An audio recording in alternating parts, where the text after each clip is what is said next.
This is Jeff from Airstream Nerds. I just installed this Leitner Designs active cargo system in my Raptor, and when I get back, I'm going to show you what it looks like and tell you what I like about it and what I don't like about it.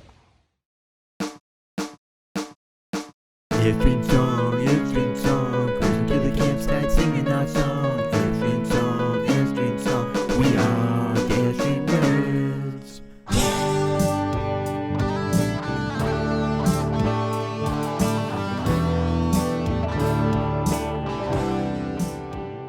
I got this roof rack installed and I really like it.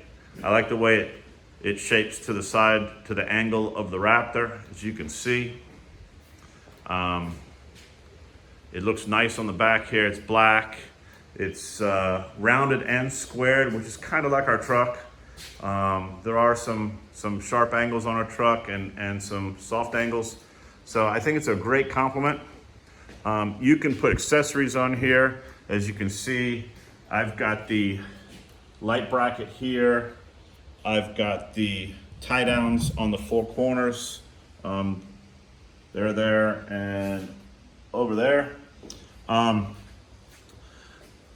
This bar up front is permanent. It's bolted in. This bar is on thumb screws, which can be loosened and slid forward for larger loads, such as furniture or bike, I don't know, ATV, anything that would be taller than that rail, you can slide it forward and bolt it back down. It attaches to your bed with these clamps here, these aluminum clamps. I wish they had made them black, painted them, powder coated them or something. It would look better, but it's not a deal breaker to me. So I do have the light up here that I've added. I had a bed cover and a toolbox type thing up front. So I had lights underneath. I was able to space the brackets out so I could still use my lights to light up the bed. Couple things on the install part of it. These bars here, make sure you put this access hole here towards the back of the truck on both sides. No structural reason other than the fact that when you add accessories, I'll show you that in a minute, accessories that bolt in between the sides here. Most people put the accessories starting here and working back. And if you have the hole up in the front, you have to take everything off to put something new on. I did put it together with one of these bars with the access hole for the T-nut facing the front. I noticed it when I was all done. So I pulled everything apart and had to redo it. It's kind of a pain. So pay attention. I was reading the directions. I always read directions when I install stuff. I just missed that. Another thing is the Rivet Nuts. Now, some of you guys have used Rivet Nuts probably and like them. I am not a fan. I tried to use the Rivet Nut for the first time. Again, the directions are pretty good that they send to put these bars on. These bars are bolted to the side of the truck. Everything else is clamped. When I put the first Rivet Nut in, I didn't like it. It seemed like it wasn't sturdy. The good thing with this particular model, the light comes out, just a couple of bolts here, here and down here. The whole light kind of unsnaps and comes out, and it's all hollow back there. I was able to run up to the hardware store, get some nuts and bolts, and put it on there on both sides permanently. That makes this thing, there's nothing gonna break it.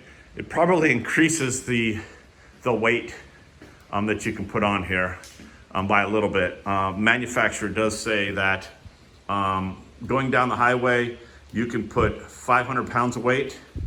If you're going off-roading, you can put 250 pounds of weight safely. But if you're camping and you have a rooftop tent, which they do have brackets that will mount to this thing, you can have 1,000 pounds up there. So plenty of weight for a couple of folks and whatever gear you have to be up on top of your a rack and sleep safely without worrying about it breaking. Up here, they also wanted to use the rivet nuts for these cross pieces. It was a little tricky but I actually drilled through and got a wrench back here. I basically used a piece of string that was attached to me, so if I dropped it, I didn't have to crawl under each time to get it. And then I used tape, and I managed to slide the wrench in from the side here and hold it up under here until I was able to get it over with the nut right in front of the hole that I drilled and thread the screw on to the nut, and then use a ratchet to tighten it up on the outside. It's a little tricky, but once I figured out the first one, the second one took no time at all. Just makes it for a much more solid.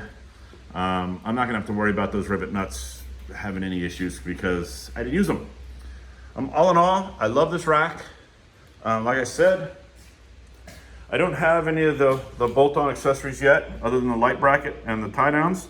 But as you can see, you can get these pods that they have, the small ones and the large ones. You can get brackets for gas cans. So you can see the pods are pretty deep. They're waterproof. They're basically like trunks. This one right here is the full length. So if I picked up this one, it would take up the whole, either side or both sides. This is the showing a rooftop tent. They don't sell the rooftop tent, but they do sell the brackets that will hold the tent on. Let's see. Here's a image. You can go to their website and see all this stuff. There's tons of videos on YouTube, people using this thing, loading it up. They have all the pods and everything on, so you can see how those look. Again, I'm very happy with this thing. About the only negative that I could possibly say about it is when you put a kayak on here, this bar and the roof are about even, and my kayaks have a little bit of curl on the ends. So when I put my kayak on the bars, it touches the roof, which I don't want. So I am going to, it's just standard T-bar. I forget what they call it, but T-nut slide in here. They sell some brackets. I'm going to get some load brackets and buy another one of these bars and just attach the bar to the load bracket, getting this end up a couple of inches. Get some foam on the bar, and then I can set my kayak. It'll be angled up just a couple of inches like this, but shouldn't hurt anything, especially if I've got the camper behind me. I'm just gonna make a big hole in the wind. If I don't have the camper behind me, I probably wouldn't put the kayak on here anyway, because I can put it in the back with a T-hitch bar that comes up here, or I can use my utility trailer to take it wherever we're going. Anyway, once again, this is the Leitner active cargo system. This is Jeff from Airstream Nerds, and I will see you on the next trip.